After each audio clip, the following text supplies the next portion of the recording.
చినశంకరంపేట మండల కేంద్రంలోని స్థానిక ప్రభుత్వ జూనియర్ కళాశాలలో నేటి నుంచి మార్చి 13వ తేదీ వరకు నిర్వహించే ఇంటర్మీడియట్ పరీక్షలు ప్రారంభమయ్యాయి. పరీక్షా కేంద్రాల వద్ద ఎలాంటి అవాంఛనీయ సంఘటనలు జరగకుండా స్థానిక ఎస్ఐ నారాయణ గౌడ్ బందోబస్తు ఏర్పాటు చేశారు. విద్యార్థులకు ఎలాంటి ఇబ్బందులు కలగకుండా అన్ని మౌలిక వసతులను ఏర్పాటు చేశారు.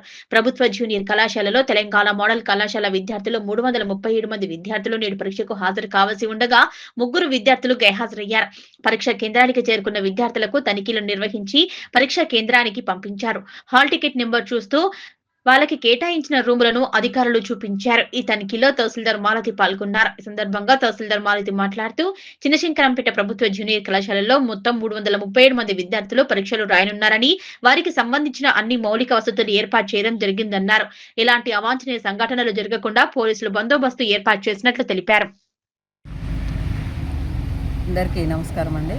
ఈరోజు ఇంటర్మీడియట్ మొదటి సంవత్సరం మరియు రెండో సంవత్సరం ఎగ్జామ్స్ స్టార్ట్ అయినాయి కాబట్టి పిల్లలు ఎలాంటి ఒత్తిడికి గురి కాకుండా కాలేజీలో కూడా అన్ని మౌలిక వసతులు కల్పించడం జరిగింది.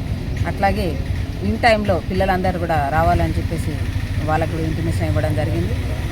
మనకు మెడికల్ సిబ్బంది మరియు ఇతర ఎస్కార్ట్ కూడా కాలేజీకి ఇవ్వడం జరిగింది.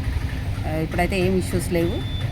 విద్యార్థులందరూ కూడా ఎలాంటి మానసిక ఒత్తిడికి గురి కాకుండా ఎగ్జామ్స్ అన్నీ మంచిగా రాస్తారని చెప్పేసి కోరుకుంటున్నాను. మంచి ఉత్తీర్ణత సాధించి మన శంకరంపేట మండలిని జిల్లాలో ఫస్ట్గా తీసుకొస్తారని చెప్పేసి కోరుకుంటున్నాను. మొత్తం ఇప్పటివరకు 336 మంది స్టూడెంట్స్ ఇందులో ఎగ్జామ్ రాస్తున్నారు. మోడల్ స్కూల్ మరియు గవర్నమెంట్ జూనియర్ కాలేజ్ రెండు కూడా జూనియర్ కాలేజీల్లోనే రాస్తున్నారు.